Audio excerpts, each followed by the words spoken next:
बाबा साहब की 135वीं जयंती पर महू पहुंचे कांग्रेस के प्रदेश अध्यक्ष जीतू पटवारी ने सरकार को घेरा। आरक्षण और संविधान की रक्षा का लिया संकल्प।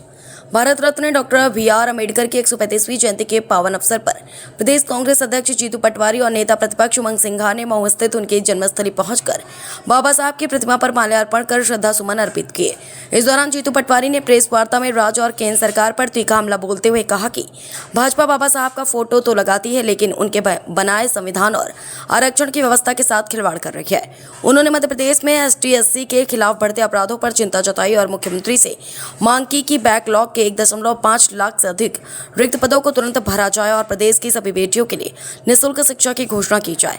पटवारी ने राहुल गांधी को संविधान का सच्चा रक्षक बताते हुए कहा कि कांग्रेस जन लोकतांत्रिक मूल्यों और सामाजिक न्याय की लड़ाई को अंतिम सांस तक जारी रखेंगे। बाबा साहब अम्बेडकर का ये पवित्र दिन,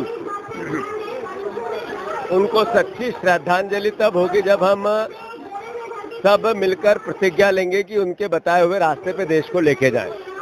रास्ता था सामाजिक समानता का, राजनीतिक समानता का, आर्थिक समानता का। भारतीय जनता पार्टी बाबा साहब का फोटो लगाती है, आयोजन करती है और उनके संविधान से खिलवाड़ करती है। आरक्षण के खिलाफ सवाल उठाती है। आरक्षण किसी को भी दान में नहीं दिया गया, इस संविधान ने अधिकार दिया। भारतीय जनता पार्टी बाबा साहब का नाम लेकर आयोजन तो करती है, मुख्यमंत्री आ रहे हैं, पर एसटी/एससी जो संविधान के मूल 2 पिल्लर हैं, उनके खिलाफ अत्याचार और अनाचार में मध्य प्रदेश नंबर 1 है। ये एनसीआरबी के आंकड़े कहते हैं। अगर बाबा साहब से आपको प्यार है तो दलितों पर अत्याचार क्यों?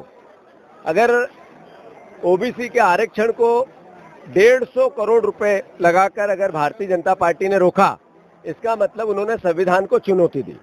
तो अगर संविधान को आप चुनौती देते हो और फिर बाबा साहब की फोटो लगाते हो, तो बाबा साहब की फोटो के साथ दिखावा करते हो।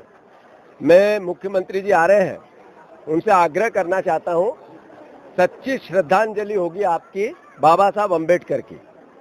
अगर आपने बैकलॉग के एसटी/एससी के पद 1.5 लाख के ज्यादा खाली है, अगर वो भरने की प्रोसेस चालू की, आज ही से घोषणा की और 1 महीने में उसको मूर्त रूप दिया, क्योंकि 25 साल से आपकी सरकार है।